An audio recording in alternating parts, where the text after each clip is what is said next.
حمد و صلات کے بعد نہایت ہی واجب الاحترام معزز و مکرم سامعین و حاضرین اکرام، اللہ رب العزت کا لا تعداد بار شکر ہے جس کی توفیق سے ہم سب ماہ رمضان المبارک کی ان سہانی بابرکت ساعتوں میں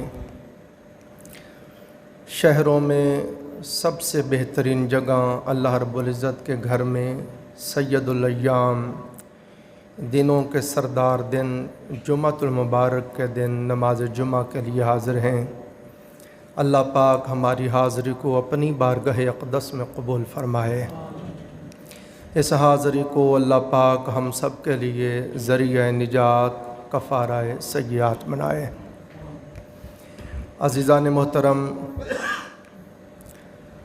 آج ہم ایک مرتبہ پھر ارکان اسلام میں سے جو سب سے زیادہ اہمیت کا حامل رکن ہے نماز، اس کے اوپر گفتگو کریں گے۔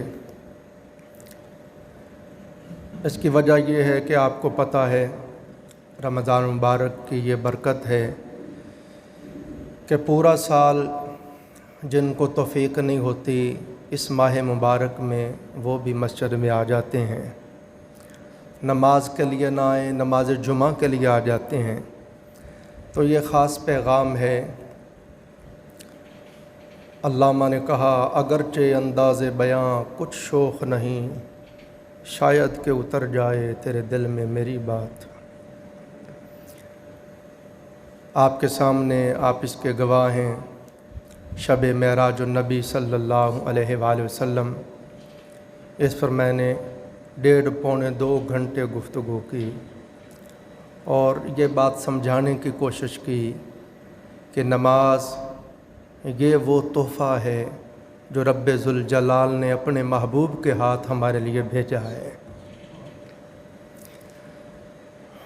اس کی اہمیت کو سمجھو، اس کی قدر کو جانو، اور پھر ارکان اسلام میں پھر آپ کو شب برات کی رات 1.5-2 گھنٹے پھر اس کے اوپر گفتگو کی کہ ہمارے اوپر جو بھی تنگیاں ہیں، جو بھی پریشانیاں ہیں، جو بھی مصائب ہیں، جو بھی آلام ہیں، وہ ہمارے گناہوں کی وجہ سے ہیں۔ آپ چاہتے ہیں کہ یہ مصائب، یہ آلام، یہ دکھ تکلیفیں ختم ہو جائیں تو فرمایا نماز پڑھو۔ نماز پڑھنے سے گناہ معاف ہو جائیں گے، اور جب گناہ معاف ہو گئے، اللہ پاک راضی ہو گیا تو سارے معاملات ٹھیک ہو جائیں گے۔ آج ہم ایک اور اینگل سے، ایک اور جہت سے، ایک اور زاویے سے اس کے اوپر گفتگو کریں گے۔ میں نے بارہا مرتبہ آپ کی خدمت میں عرض کیا کہ اسلام کے ارکان 5 ہیں۔ کتنے ہیں؟ 5 ہیں۔ کلمہ، نماز، روزہ، حج، زکوٰۃ۔ پہلا رکن کلمہ ہے لا الہ الا اللہ محمد رسول اللہ۔ اللہ رب العزت کی توحید کی گواہی دینا کہ اللہ ایک ہے اور اس کے سوا کوئی عبادت کے لائق نہیں ہے، اور محمد صلی اللہ علیہ وآلہ وسلم اللہ کے رسول ہیں۔ تو اس چیز کے اوپر ایمان رکھنا یہ پہلا رکن ہے۔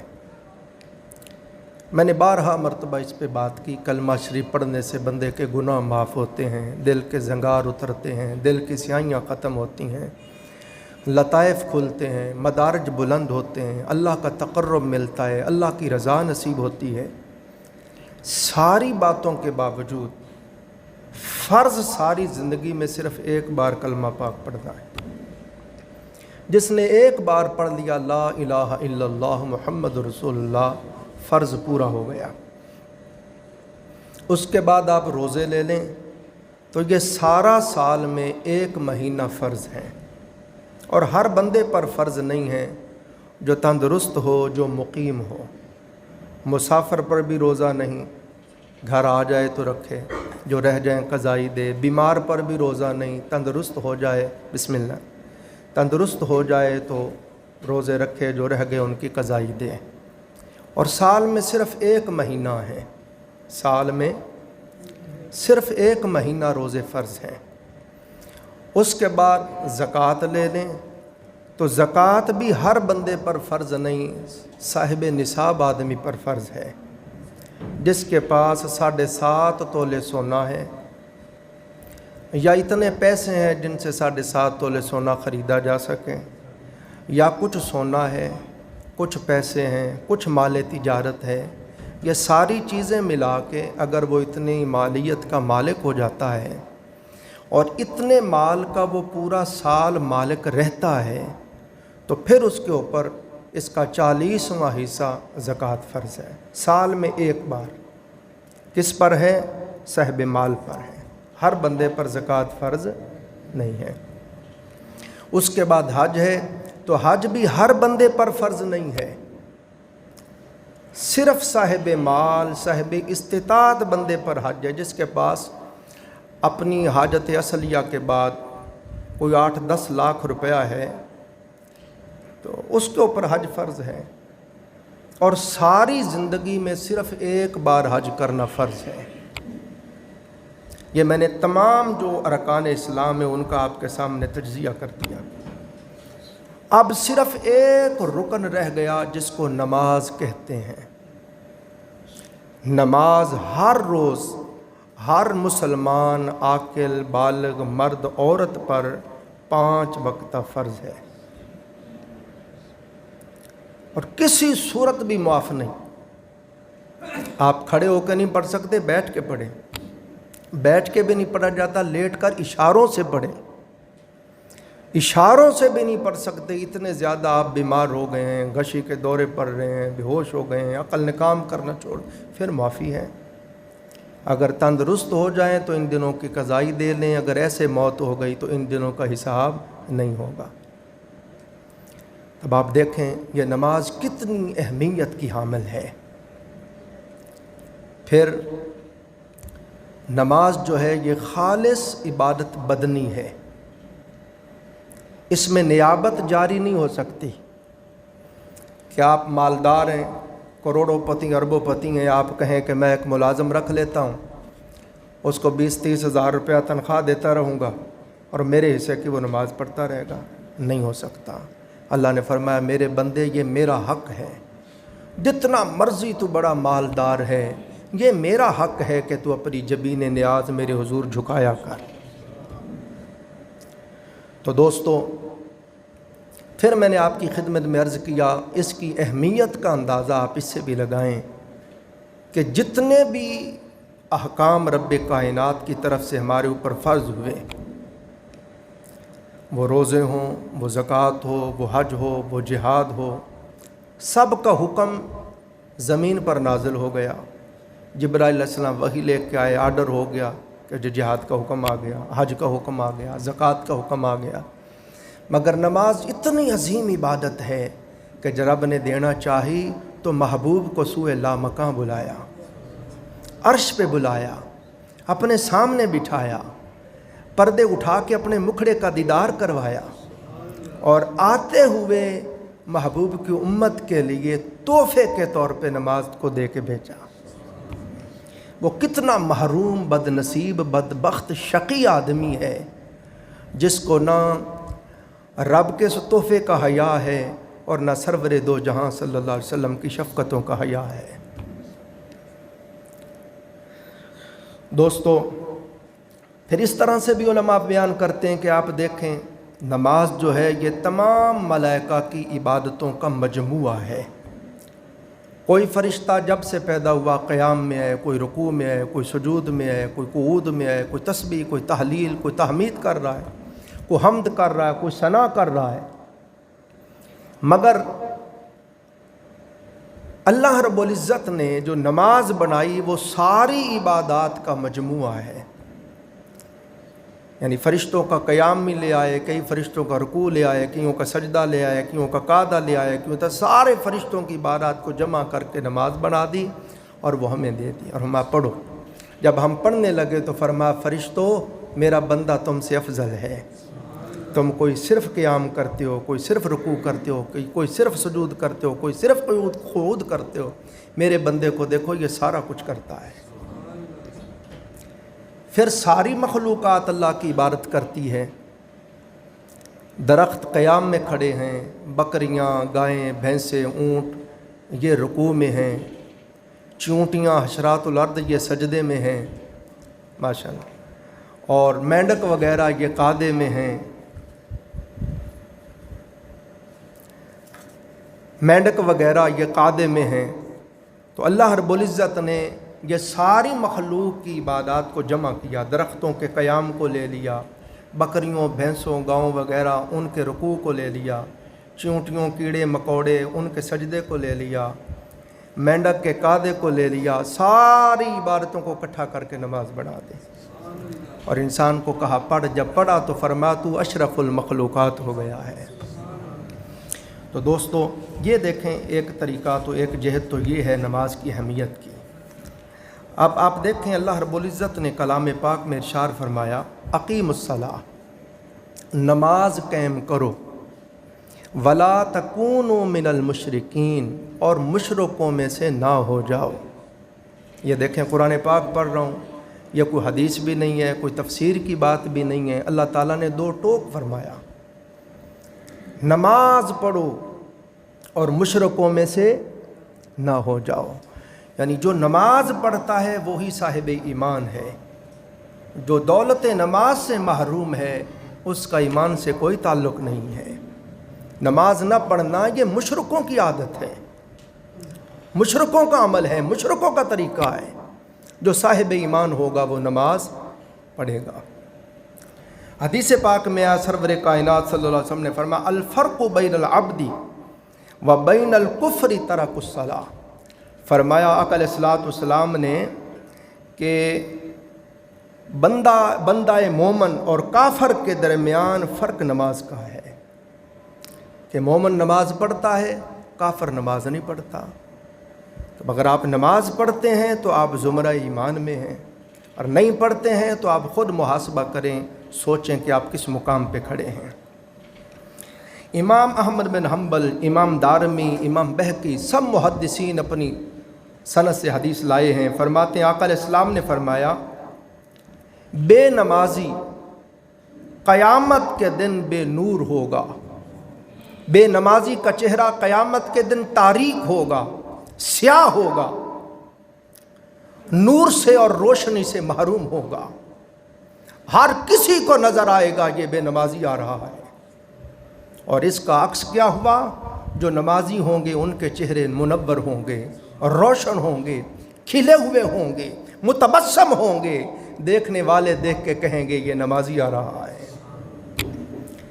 اور پھر آقا علیہ السلام نے ارشاد فرمایا قیامت کے دن صاف زیر اس دن سب اعمال ایمان سے مقبول ہوں گے، بخشش کا انحصار ایمان پر ہوگا۔ فرمایا جس کے پاس دولت نماز نہیں ہوگی وہ اپنے ایمان پر کوئی دلیل ہی قائم نہیں کر سکے گا۔ فرمایا قیامت کے دن سب سے پہلے نماز کا حساب ہوگا، جس کی نماز صحیح نکلی باقی سب اللہ معاملات آسان کر دے گا، جس کے پاس نماز نہ ہوئی باقی لاکھ عبادتیں نمازوں سب رد ہو جائیں گی۔ پھر آقا علیہ السلام نے ارشاد فرمایا بے نمازی کے لیے کوئی رہائی اور نجات کا ذریعہ نہیں ہوگا۔ پھر عزیزان محترم آپ قرآن پاک پڑھیں، اور سرور دو جہاں صلی اللہ علیہ وسلم نے فرمایا قیامت کے دن یہ خاص بات ہے، اس کے اوپر انشاءاللہ العزیز شب قدر کی رات میرا خصوصی خطاب ہوگا۔ جو دوست اللہ نے جن کو مال سے نوازا ہے، صاحبان دولت و ثروت بنایا ہے، اور اللہ کی راہ میں خیرات کرتے ہیں اور نماز بھی پڑھتے ہیں، وہ شب قدر کی رات کا خطاب ان کی شان میں ہوگا۔ یہ خاص خطاب ہے، یہ خاص میرا ایک پیغام ہے، میسج ہے، ساری زندگی کتابوں میں جو میں نے جانا سمجھا اس کو میں نے اکٹھا کیا ہے، اور اب بڑی وجدانی اور ایمان افروز گفتگو ہوگی۔ تو آپ سارے دوست ہمیشہ کی طرح تشریف لانا۔ کوئی شک نہیں رمضان شریف ہے، آج کل کاروبار عروج پر ہے، مگر 11 سے 12 ایک گھنٹہ آپ دیں، 11 سے 12 ایک گھنٹہ آپ دیں، انشاءاللہ آپ کی طبیعت خوش ہو جائے گی، اور ساری زندگی آپ کو اس کا مزہ آتا رہے گا، اور اس کا آپ حظ اور لطف لیتے رہیں گے۔ تو اس میں ایک اشارہ دے رہا ہوں کہ آقا علیہ الصلوۃ والسلام نے ارشاد فرمایا کہ جو بے نمازی ہیں ان کا حشر نشر فرعون کے ساتھ ہوگا، قارون کے ساتھ ہوگا، حامان کے ساتھ ہوگا اور ابی بن خلف کے ساتھ ہوگا۔ توجہ کریں، ہمتاً گوش ہو جائیں۔ یہی وہ چیزیں ہیں جن کے باعث بندہ اللہ سے دور ہو جاتا ہے۔ رب کائنات نے فرمایا 14ویں پارے میں فَخَلَفَ مِن بَعْدِهِمْ خَلْفٌ أَضَاعُوا الصَّلَاةَ وَاتَّبَعُوا الشَّهَوَاتِ فَسَوْفَ يَلْقَوْنَ غَيًّا، اور ان کے بعد کچھ ناخلف پیدا ہوئے جو شہوات نفسانی کے پیچھے لگ گئے اور انہوں نے نمازوں کو ضائع کر دیا۔ عزیزان محترم، اللہ رب العزت نے کلام پاک میں فرمایا أَرَأَيْتَ مَنِ اتَّخَذَ إِلَٰهَهُ هَوَاهُ، میرے محبوب تو نے اس شخص کو نہیں دیکھا جس نے اپنی خواہش نفس کو ہی اپنا معبود بنا لیا ہے۔ ہم میں سے کوئی دیکھو وہ مال پرست ہیں، ہم وقت چلتے پھرتے اٹھتے بیٹھتے سوتے جاگتے ان کی بس ایک ہی دھن ہے کہ کسی طرح مال آ جائے، بھلے وہ حرام طریقے سے ہی آئے۔ ان کی زندگی کا مقصود صرف اور صرف مال حاصل کرنا ہے۔ وہ ہمہ وقت مال کے دھیان میں ہیں، مال کے گیان میں ہیں، خیال میں ہیں، جستجو میں ہیں، چاہت میں ہیں، شوق اور اشتیاق میں ہیں۔ رب ذوالجلال نے فرمایا میرے بندے یہ شان تو میری تھی کہ تیرا تعلق میری ذات کے ساتھ ایسا ہوتا کہ تو ہر وقت میری جستجو میں رہتا، میری چاہت میں رہتا، میری محبت میں رہتا، میرے دھیان میرے گیان میں رہتا، میری طلب میں رہتا۔ اے میرے بندے تو نے مجھے چھوڑ کے اس مال کو ہی اپنا معبود بنا لیا۔ کہ حسن پرست ہو گئے، کوئی عہدہ پرست ہو گئے۔ تو فرمایا کئی ناخلف پیدا ایسے ہوئے کہ شہوانی خواہشات کے پیچھے لگ گئے اور نمازیں انہوں نے ضائع کر دی۔ رسول علیہ السلام نے فرمایا ایسے لوگوں کا حشر نشر فرعون، قارون، حامان اور ابی بن خلف کے ساتھ ہوگا۔ توجہ کریں، یہی وہ چیزیں ہیں۔ فرعون کے پاس حکومت اور سلطنت تھی، جب حکومت اور سلطنت آئی تو اس کے نشے میں وہ یوں گم ہو گیا کہ رب ذوالجلال کو ہی بھلا دیا۔ قارون کو اللہ تعالیٰ نے خزانہ دیا، اس کو سونا بنانا آ گیا تھا، اس کے پاس اتنے خزانے تھے کہ اس کے خزانوں کی چابیاں 40 اونٹ اٹھاتے تھے۔ اور حامان جو تھا اس کے پاس وہ وزیر اور مشیر تھا، حکومتی عہدہ اس کے پاس تھا۔ ابی بن خلف تاجر تھا، کاروبار کرتا تھا، تجارت کرتا تھا۔ تو آقا علیہ السلام نے یہ میسج دیا کہ اے لوگو، اگر حکومت اور سلطنت کی وجہ سے تم نے رب کو بھلا دیا ہے تو ذہن نشین کر لو تمہارا حشر نشر فرعون کے ساتھ ہوگا۔ اگر تم نے دنیاوی خزانوں کی وجہ سے، دولت و ثروت کی وجہ سے، مال و منال کی وجہ سے رب کو بھلا دیا ہے تو پھر تمہارا حشر نشر قارون کے ساتھ ہوگا۔ حکومتی عہدہ منصب کوئی مل گیا ہے اور اس کی وجہ سے رب کو بھلا دیا ہے تو تمہارا حشر نشر حامان کے ساتھ ہوگا۔ ابی بن خلف بہت بڑا تاجر تھا، میں اگر تیری تجارت بڑی فراخ کشادہ ہو گئی، بڑے کاروبار وسیع و عریض ہو گئے ہیں اور ان کاروبار میں دھندوں میں اتنا تو محو ہو گیا کہ رب کو بھلا دیا ہے تو ذہن میں رکھ تیرا حشر نشر ابی بن خلف کے ساتھ ہوگا۔ یہ ہے اس کا مطلب جو آقا علیہ السلام نے فرمایا کہ بے نمازیوں کا حشر نشر ان کے ساتھ ہوگا۔ خیر عزیزان محترم، نبی اکرم صلی اللہ علیہ وآلہ وسلم نے فرمایا، یہ قرآن پاک پڑھ رہا ہوں، وَاتَّبَعُونِ فَسَوْفَ يَلْقَوْنَ غَيًّا، وہ شہوانی خواہشات کے پیچھے لگ گئے، ان قریب ان کی ملاقات غی سے ہوگی۔ غی کیا ہے؟ آقا علیہ السلام نے فرمایا دوزخ میں ایک وادی ہے، سب سے نیچے دوزخ میں ایک وادی ہے۔ علامہ ابن کثیر رحمۃ اللہ علیہ اپنی سند سے حدیث لائے ہیں، ایک جہنمی کو جہنم میں پھینکا جائے گا تو 70,000 سال تک وہ دوزخ میں گرتا ہی چلا جائے گا، گرتا ہی چلا جائے گا۔ تو دوزخ میں سب سے نیچے ایک وادی ہے جس کو ہب ہب کہتے ہیں، اس میں ایک کنواں ہے جس کو غیّی کہتے ہیں. جب دوزخ کی آگ سرد پڑنے لگتی ہے، بجھنے لگتی ہے، تو اللہ تعالیٰ اس کنویں سے پردہ ہٹاتا ہے، پھر اس سے شعلہ نکلتا ہے اور دوزخ کی آگ پھر شعلہ زن ہو جاتی ہے. اس میں دوزخیوں کا گندا خون اور پیپ گرتی ہے.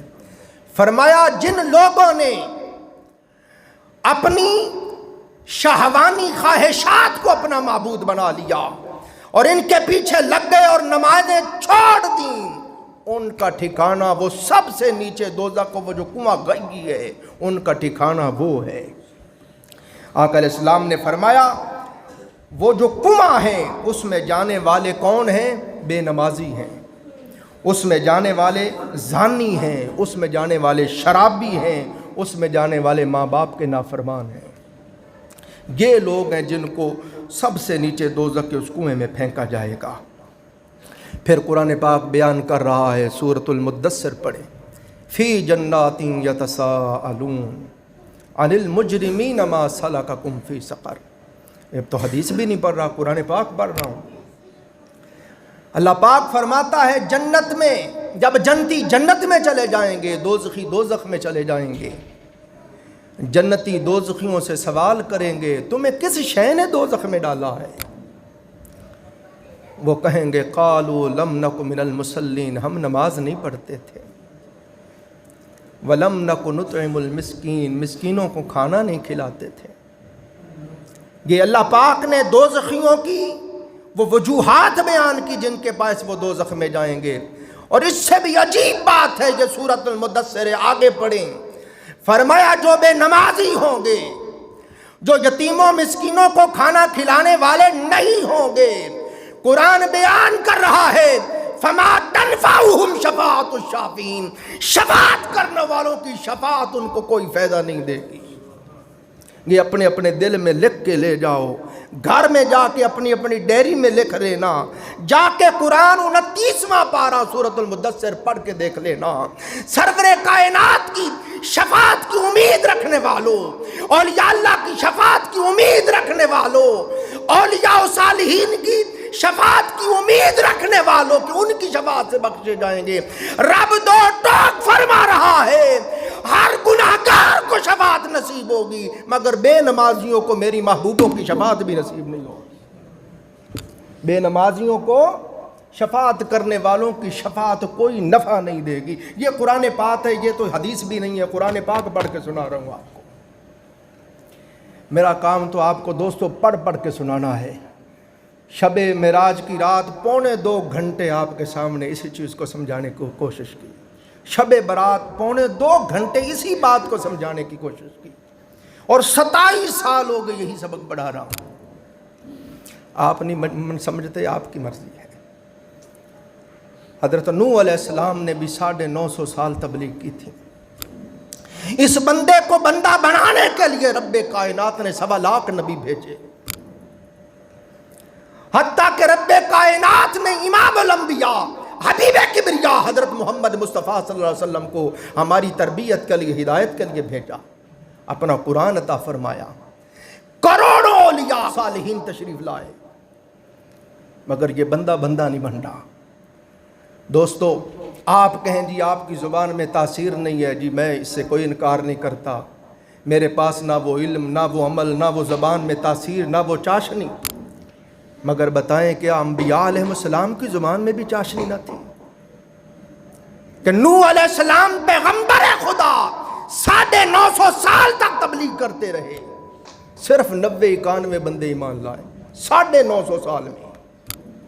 اپنا سگا بیٹا چھوڑ کے کافروں میں چلا گیا اور ڈوب گیا اور ہلاک ہو گیا.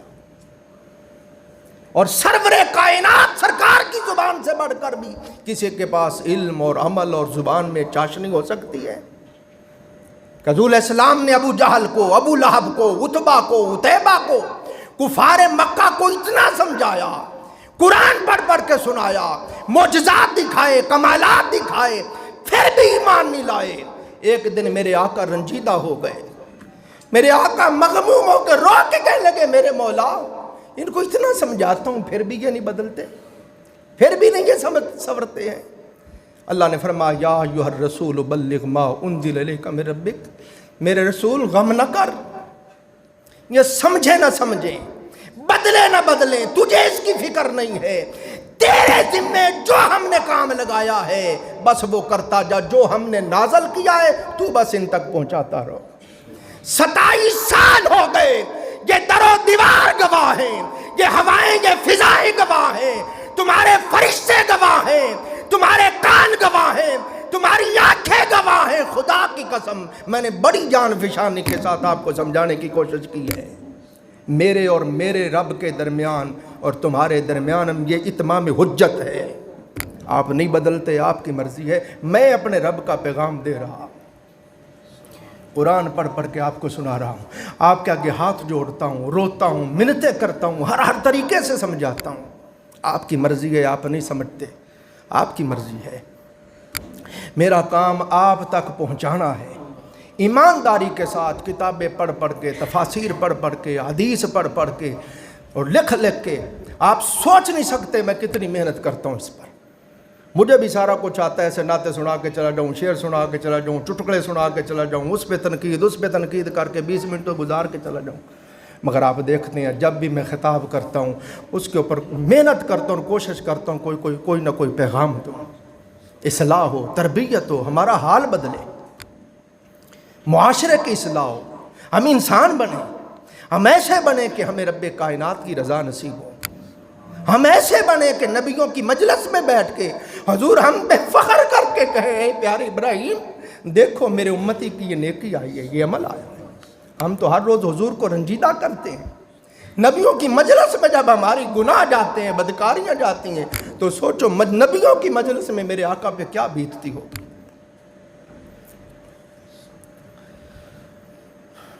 عزیزان محترم، یہ وقت ہے سنورنے کا، بدلنے کا موقع ہے، ایک وہ بھی وقت آئے گا پھر آپ معافی چاہیں گے، بدلنا چاہیں گے، پھر بہت دیر ہو چکی ہوگی۔ نبی اکرم صلی اللہ علیہ وآلہ وسلم نے فرمایا میں نے شب معراج دیکھا، مجھے دکھایا گیا کہ کچھ لوگ تھے، ان کے سروں کو بھاری پتھروں کے ساتھ کچلا جا رہا تھا، بھاری پتھر فرشتے اٹھا کے لاتے اور زور سے مارتے اور سر جو ہے وہ پاش کر کے رکھ دیتے، ریزہ ہو جاتا جس میں، پھر اس کو صحیح کر دیا جاتا، پھر پتھر مارا جاتا، پھر صحیح کر دیا جاتا۔ سرکار فرماتے ہیں میں نے جبرائیل سے پوچھا جبرائیل یہ بدبخت کون ہیں جن کو یہ سزا دی جا رہی ہے؟ عرض کی آقا یہ وہ لوگ ہیں جو نماز نہیں پڑھتے تھے، یہ وہ لوگ ہیں جو نماز نہیں پڑھتے تھے۔ آقا علیہ السلام نے فرمایا مومن آدمی جب قبر میں جاتا ہے تو قبر کو تا حد نگاہ کشادہ کر دیا جاتا ہے، جہاں تک بندہ مومن کی نظر جاتی ہے وہاں تک قبر کو کھول دیا جاتا ہے، کشادہ کر دیا جاتا ہے، منور کر دیا جاتا ہے، رب ذوالجلال کی بارگاہ سے آرڈر ہوتا ہے فرشتوں یہ ہمارے محبوبوں میں سے ہے، یہ صالحین میں سے ہے، اس کی قبر کو جہاں تک نگاہ جاتی ہے قبر کو کشادہ کر دو، قبر کو منور کر دو، قبر کو بقعۂ نور بنا دو، روضۃ من ریاض الجنہ بنا دو، اس کی قبر میں جنت کا بستر بچھا دو، اس کو جنت کا لباس پہنا دو۔ اور اگر بدکار ہو، سیاہکار ہو، بے نمازی ہو تو بے نمازی کے لیے خاص طور پہ آقا علیہ السلام نے فرمایا قبر 70 قدم پیچھے ہٹ کے جاتی ہے، اور جناب نے فرمایا اگر کوئی آدمی نیک صالح پارسا متقی قبر میں جاتا ہے تو قبر اس کے ساتھ اس طرح ملتی ہے جس طرح بلی اپنے بچوں سے ملتی ہے۔ کیا آپ نے دیکھا اپنے بچوں کو اٹھا کے ساتھ گھروں لے جاتی ہے، ساتھ گھروں میں لے جاتی ہے، اور آپ نے دیکھا کبھی ان کا بال بھی بیکا نہیں ہونے دیتی، بڑے پیار سے دانتوں سے پکڑ کے لے جاتی ہے منہ سے، اور زخم نہیں آنے دیتی۔ مگر وہی بلی جب کسی مرغی کو یا مرغی کے بچے کو پکڑتی ہے پکڑتے ہی چیر پھاڑ کے رکھ دیتی ہے۔ فرمایا لوگوں ایسے ہی اگر تم صالحین میں سے ہوگے تو قبر تم سے ایسے ملے گی جیسے بلی اپنے بچوں سے ملتی ہے، اور اگر بدکار ہو کے جاؤ گے، نافرمان ہو کے جاؤ گے تو قبر ایسے ملے گی جیسے بلی مرغی کو ملتی ہے کہ پکڑتے ہی چیر پھاڑ کے رکھ دیتی ہے۔ آقا علیہ السلام نے فرمایا قبر کی پہلی رات جب بندہ قبر میں جاتا ہے تو قبر ڈانٹ کے کہتی ہے، اے غافل انسان، تجھے پتا نہیں تھا میں تاریکی کا گھر ہوں، تجھے پتا نہیں تھا میں تنگی کا گھر ہوں، تجھے پتا نہیں تھا میں دکھوں مصیبتوں کا گھر ہوں، تو تیاری کیوں نہیں کر کے آیا ہے؟ اگر نیک صالح پارسا ہو تو اللہ تعالیٰ کی بارگاہ سے آواز آتی ہے، قبر تو اس سے اس طرح کیوں کلام کر رہی ہے؟ یہ تو ہمارے برگزیدہ بندوں میں سے ہے۔ قبر عرض کرتی، مولا اگر یہ بات ہے تو پھر میں اس کے لیے راحت کا گھر بن جاتی ہوں۔ تو اگر نماز نہیں پڑھی، بے نمازی تھا، تو حضور علیہ السلام نے فرمایا قبر 70 قدم ہٹ کے جاتی ہے، پھر وہاں سے دوڑ کے آتی ہے دیواریں اور اس طرح آپس میں ٹکراتی ہیں۔ آقا علیہ السلام نے فرمایا دائیں طرف کی پسلیاں ادھر اور بائیں طرف کی پسلیاں ادھر، اس طرح پیوست ہو جاتی ہیں۔ اور قبر کے اندر آقا علیہ السلام نے فرمایا آگ کو بھڑکا دیا جاتا ہے، اور جس طرح آپ کباب اور تکے آگ کے اوپر اس طرح الٹ پلٹ کر کے پکاتے ہیں، اس طرح بے نمازی کو قبر کی آگ کے اندر بھونا جاتا ہے۔ اور آقا علیہ السلام نے ارشاد فرمایا خوفناک اندھا اژدہا مسلط کر دیا جاتا ہے، جس کی آواز کی کڑک کا یہ عالم ہے، جس طرح بجلیاں کڑکتی ہیں اس طرح آواز آتی ہے، اس کی آنکھوں سے ایسے آگ کے شعلے نکلتے ہیں جس طرح بجلیاں چمکتی ہیں تو شعلے نکلتے ہیں، اور لوہے کے دانت۔ اور آقا علیہ السلام نے فرمایا 1 مہینہ کوئی چلے سفر کرے تو جتنا سفر طے ہوگا اتنی لمبائی کے لمبے لوہے کے ناخن اللہ بے نمازی پہ، اس سانپ کو اللہ مسلط کرتا ہے، اس اژدہا کو۔ آقا علیہ السلام نے فرمایا وہ اژدہا جب اس پہ مسلط ہوتا ہے، جناب نے فرمایا وہ اس کو ایسے جب ڈنگ مارتا ہے تو 70 گز زمین کے اندر بندہ دھس جاتا ہے، پھر وہ اپنے لمبے ناخن زمین کے اندر ڈالتا ہے اور اس کو کھینچ کے باہر لاتا ہے، اب پھر ڈستا ہے، پھر وہ 70 گز نیچے چلا جاتا ہے، پھر ناخن ڈال کے پھر کھینچ کے لاتا ہے۔ آقا علیہ السلام نے فرمایا وہ اژدہا وہ کہتا ہے اے بے نمازی، میرے رب نے تجھے تیرے اوپر مسلط کیا ہے، تو نے جو فجر کی نماز نہیں پڑھی تھی اس کی وجہ سے تجھے ظہر تک سزا دوں۔ وہ ظہر تک سزا دیتا ہے، پھر دیکھتا ہے زور پڑی تھی نہیں پڑی، پھر مارنا شروع کر دیتا ہے، عصر تک مارتا ہے، پھر دیکھتا ہے عصر پڑی تھی نہیں پڑی، پھر عصر تک مارتا ہے، پھر مغرب تک مارتا ہے، پھر عشاء تک مارتا ہے۔ یہ سزا ہے بے نمازی کی۔ اور عزیزان محترم، آپ پڑھیں علامہ ابن حجر مکی رحمۃ اللہ علیہ اپنی سند سے حدیث لائے ہیں، فرماتے ہیں حضرت موسیٰ علیہ السلام کے زمانے میں ایک خاتون موسیٰ علیہ السلام کے پاس آئی، کہنے لگی حضور مجھ سے بہت بڑا گناہ ہو گیا، میرے لیے اللہ سے دعا کریں اللہ مجھے معاف کر دے۔ آپ نے فرمایا خاتون کیا گناہ ہوا؟ اس نے کہا پہلے میں نے زنا کیا، بدکاری کی، پھر حمل ہو گیا، بچہ ہوا تو اس کو بھی میں نے قتل کر دیا۔ آپ کا چہرہ غصے سے سرخ ہو گیا، فرمایا خاتون جلدی سے یہاں نکل، یہاں سے نکل، دبا ہو، کہیں تیری وجہ سے ہمارے اوپر بھی عذاب نہ آ جائے۔ سخت ناراضگی کا اظہار کیا آپ نے۔ جبرائیل علیہ السلام وحی لے کے آ گئے، ہماتن گوش ہو کے سنے، ہماتن گوش ہو کے جبرائیل علیہ السلام وحی لے کے آ گئے۔ آج کی پیارے کلیم اللہ پاک فرماتا ہے پیارے کلیم آپ کی نگاہ میں اس سے بڑا بھی کوئی گناہ ہے؟ موسیٰ علیہ السلام نے عرض کی اس سے بڑا گناہ کیا ہوگا کہ ایک عورت نے زنا کیا، حمل ہو گیا، بچہ ہوا، پھر بچے کو بھی قتل کر دیا، زانیہ ہو، قاتلہ ہو، اس سے بھی بڑا کوئی گناہ ہوگا؟ جبرائیل علیہ السلام نے عرض کی حضور اللہ پاک نے مجھے بھیجا ہے، اللہ نے فرمایا میرے کلیم کو بتا کے آؤ اس سے بھی بڑا گناہ ہے۔ مولا کیا؟ فرمایا نماز نہ پڑھنا اس سے بھی بڑا گناہ ہے۔ دیکھو پڑھ پڑھ کے سنا رہا ہوں، ہم میں سے کوئی بھی باکردار آدمی، شریف آدمی، عورت اس طرح کی بد کردار ہو، ہم اس کو ایک پل کے لیے رکھنا گوارا نہیں کریں گے، انتہا درجے کی ناراضگی کا اظہار کریں گے، چھوڑ دیں گے، نکال دیں گے۔ مگر نماز نہ پڑھنا اس سے بھی بڑا گناہ ہے۔ اس پر ہم کتنا ناراض ہوتے ہیں، کتنا خفگی کا اظہار کرتے ہیں۔ اللہ کا قرآن پکار پکار کے کہہ رہا ہے، یا ایھا الذین آمنوا قوا انفسکم واہلیکم نارا، اے ایمان والو اپنے آپ کو اور اپنے گھر والوں کو دوزخ کی آگ سے بچاؤ۔ رسول اسلام فرماتے اللہ اس شخص پر رحم کرے جو اپنے گھر میں اس لیے کوڑا لٹکا کے رکھتا ہے، گھر والوں کو ڈرانے کے لیے کہ اگر تم نے نماز نہ پڑھی تو یہ کوڑا دیکھ رہو اس سے ماروں گا۔ یہ سرور کائنات صلی اللہ علیہ وسلم کی تعلیمات ہیں۔ پھر عزیزان محترم، نماز کے بارے میں آپ دیکھیں، ایک اور حدیث آپ کو سنا کے بات ختم کر دوں گا۔ آقا علیہ الصلوۃ والسلام نے یہاں تک ارشاد فرمایا جو نماز پڑھتا ہے اللہ رب العزت 5 طرح سے اس کا اکرام فرماتا ہے۔ نمبر 1، آقا علیہ السلام نے فرمایا اللہ رب العزت اس کے رزق کی تنگی کو ختم کر دیتا ہے۔ جو نماز پڑھتا ہے اللہ پاک اس کو قبر کے عذاب سے محفوظ رکھے گا۔ جو نماز پڑھتا ہے قیامت کے دن اعمال نامہ اس کے دائیں ہاتھ میں دیا جائے گا۔ نمبر 4 فرمایا جو نماز پڑھتا ہے قیامت کے دن اللہ اس کے جسم پہ پر لگا دے گا، وہ پرندے کی طرح پل جھپکنے میں پل صراط کے اوپر سے گزر جائے گا۔ فرمایا جو نماز پڑھتا ہے بغیر حساب کتاب کے اللہ اس کو جنت میں داخل کر دے گا۔ جو لوگ نماز نہیں پڑھتے ان کے بارے میں فرمایا ان کو 15 طرح سے عذاب ہوتا ہے، بے نمازی کو 15 طرح سے عذاب ہوتا ہے۔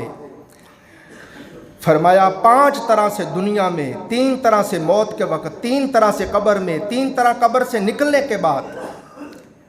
دنیا کے 5 عذاب تو یہ ہیں کہ بے نمازی کے رزق سے اللہ برکت ختم کر دیتا ہے، جتنا بھلے وہ کمائے وہ روتا رہے گا، اللہ برکت ختم کر دیتا ہے۔ نمبر 2، بے نمازی کے چہرے سے اللہ صالحین کا نور ختم کر دیتا ہے۔ نمازی کے چہرے پہ ایک اپنی روحانیت اور نورانیت ہوتی ہے، نظر آتا ہے یہ نمازی آدمی آ رہا ہے۔ نمبر 3 فرمایا جو بے نمازی ہے وہ اور جتنے نیکی کے کام کرے سارے عملوں کا اجر ختم ہو جاتا ہے۔ میں نے سے 12 مرتبہ اس پہ گفتگو کی ہے، جو فرض نماز نہیں پڑھتا اس کی کوئی نفلی عبادت قبول نہیں ہوتی ہے۔ دیکھو حدیث پڑھ کے سنا رہا، آپ باقی نفلی جتنی مرضی ذکر کریں، تلاوت کریں، خیرات کریں، ماں کوئی اجر نہیں ہے جب تک تو نماز نہیں پڑھتا ہے۔ اور اس سے بھی سخت بات فرمایا بے نمازی کی دعا ہی قبول نہیں ہوتی۔ اور اس سے بھی سخت بات بے نمازی اگر اولیاء صالحین کے پاس جائے اور کہے جا کہ جی حضور دعا کریں اور وہ دعا بھی کریں تو بے نمازی کے حق میں اولیاء کی بھی دعا قبول نہیں ہوتی۔ یہ حدیثیں پڑھ کے سنا رہا ہوں کہ جی مرشد کے پاس بھی جا رہا ہوں، جی اتنی دیر سے جا رہا ہوں، جی بات نہیں بنتی۔ اپنا اپنا محاسبہ کریں، اپنے اپنے حال کے اوپر ذرا نظر کریں۔ پھر فرمایا موت کے وقت کے 3 عذاب یہ ہیں کہ وہ موت کے وقت ذلیل ہو کے مرتا، ذلت کی موت آتی ہے اس کو۔ نمبر 2 بھوک کے ساتھ مرتا ہے۔ نمبر 3 پیاس کے ساتھ مرتا ہے کہ اس کو سمندروں کے سمندر بھی پلا دو اس کی پیاس نہیں بجھے گی۔ اور قبر کے 3 عذاب یہ ہیں، وہ جو پہلے حدیث میں نے سنا دی آپ کو کہ اس کے اوپر اللہ تعالیٰ اندھے سانپ کو مسلط کر دیتا ہے، قبر کو تاریک کر دیتا ہے، قبر میں آگ جلا دیتا ہے۔ اور قبر سے نکلنے کے 3 عذاب یہ ہیں کہ حساب اللہ تعالیٰ سختی کے ساتھ لے گا اور اللہ تعالیٰ شدید اس کے ساتھ غصے اور غضب میں ہوگا، اور جہنم میں اللہ تعالیٰ اس کو داخل فرمائے گا۔ اور عزیزان محترم، جو لوگ ساری زندگی خدا کی عبادت کرتے رہے، تابع فرمانی میں رہے، روزے رکھتے رہے، نمازیں پڑھتے رہے، آقا علیہ السلام نے فرمایا بندہ مومن جب قبر میں جاتا ہے فرمایا آرڈر ہوتا ہے اے اس کی زندگی بھر کی پڑھی ہوئی نمازوں آؤ اس کے سر کی طرف آ کے کھڑی ہو جاؤ۔ فرمایا مومن کی نمازیں اس کے سرہانے کھڑی ہو جاتی ہیں۔ فرمایا روزے دائیں طرف آ جاتے ہیں، زکوٰۃ بائیں طرف آ جاتی ہے، باقی زندگی کی ساری نیکیاں اس کے پاؤں کی طرف آ کے کھڑی ہو جاتی ہیں۔ آقا علیہ السلام نے سارے اعمال صالحہ اس کو اپنے حصار میں گھیرے میں لے لیتے ہیں اور حساب لینے والے فرشتوں کو بھی قریب نہیں آنے دیتے. وہ دور سے ہی کھڑے ہو کے پوچھتے ہیں مر ربوں کا، تیرا رب کون ہے، ما دینوں کا، تیرا دین کیا ہے. آواز آتی ہے مر ربوں کا پوچھنے والے، یہ دائیں بائیں اعمال بتا نہیں رہے کس کو رب مانتا تھا. اور دین کا پوچھنے والے، یہ نماز، یہ روزہ، یہ حج، یہ زکوٰۃ، یہ خیرات، یہ اعمال صالحہ نظر نہیں آ رہے کس دین پہ چلنے والا تھا. اور سنیے حضرت اسماء فرماتی ہیں آقا علیہ السلام نے فرمایا قیامت کے دن ازل تا ابد سب مخلوقات جمع ہو جائیں گی، رب ذوالجلال کے عرش سے آواز آئے گی، کہاں ہیں وہ لوگ، دکھ ہو یا تکلیف ہو، سفر ہو یا حضر ہو، غم ہو یا پریشانی ہو، چل رہے ہوں، پھر رہے ہوں، اٹھ رہے ہوں، کسی حال بھی اللہ کے ذکر سے غافل نہیں ہوتے تھے. این الذاکرین، ذکر کرنے والے کہاں ہیں؟ آقا علیہ السلام نے فرمایا ذاکر کھڑے ہوں گے. اللہ پاک فرمائے گا اے زندگی بھر میرا ذکر کر کر کے آنے والوں، کسی حال میں بھی میری یاد سے غافل نہ ہونے والوں، آج ہر کسی پہ حساب ہے، تم پہ کوئی حساب نہیں، بغیر حساب کتاب کے چلے جاؤ.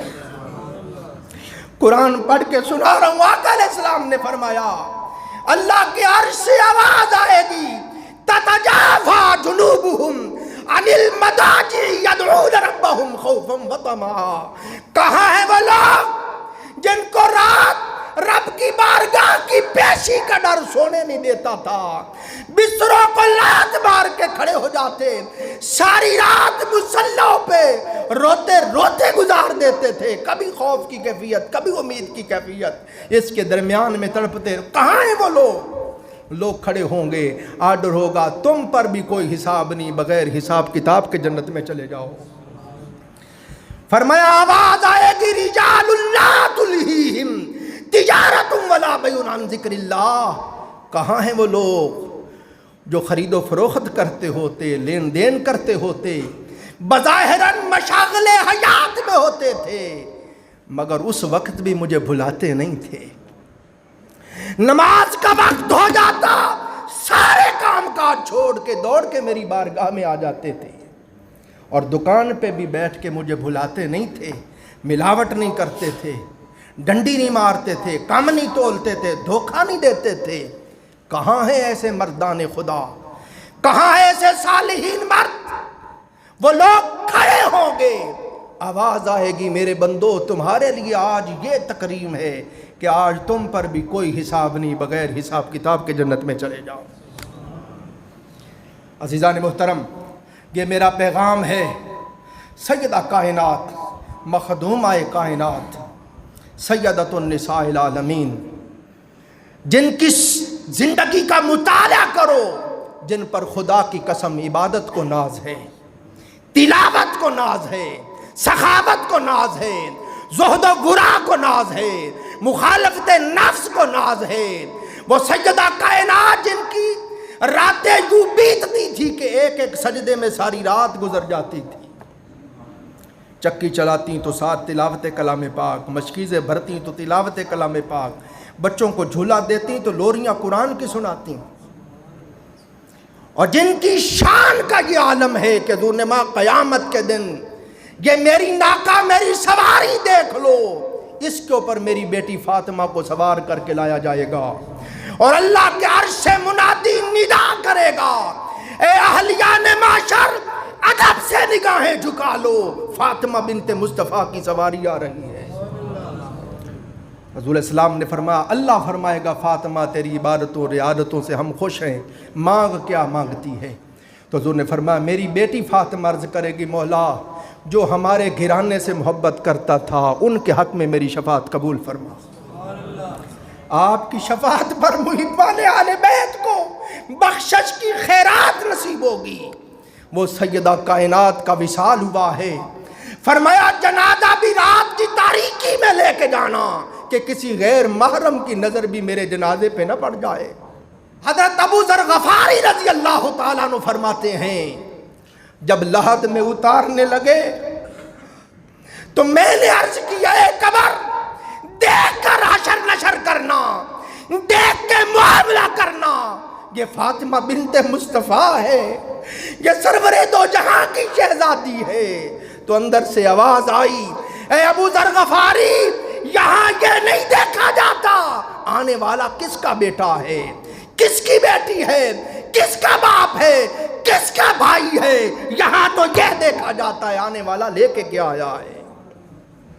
تو ان کی تو شان بتا رہا ہوں، وہ تو انبیاء نبیوں کے سردار کی شہزادی ہے، ولیوں کے سردار کی زوجہ ہیں، جنت کے سرداروں کی ماں ہیں، خود دنیا و آخرت کی تمام عورتوں کی سردار ہیں۔ تو یہ تنبیہ آپ کے توسط سے ہمیں ہو رہی تھی، اے غفلت کی زندگی گزارنے والوں، متنبہ ہو جاؤ، غفلت سے بیدار ہو جاؤ۔ اگر فاطمہ بنت مصطفیٰ کے لیے یہ آواز آ رہی ہے تو تم کون ہوتے ہو؟ تمہارا تو کوئی شمار ہی نہیں ہے، تم تو کسی کتار شمار میں ہی نہیں ہو۔ غفلت سے بیدار ہو جاؤ، اس وقت کے آنے سے پہلے کچھ کر لو۔ دوستو، یہ میرا دردمندانہ پیغام ہے، کاش یہ آپ کے دل میں اتر جائے۔ اس کو خود بھی بار بار سنیں، گھر والوں کو سنائیں، دوستوں کو سنائیں، احباب کو سنائیں۔ اگر ہماری بات سن کے کوئی بدل جاتا ہے تو خدا کی قسم ہماری بخشش کے لیے یہ کافی ہے۔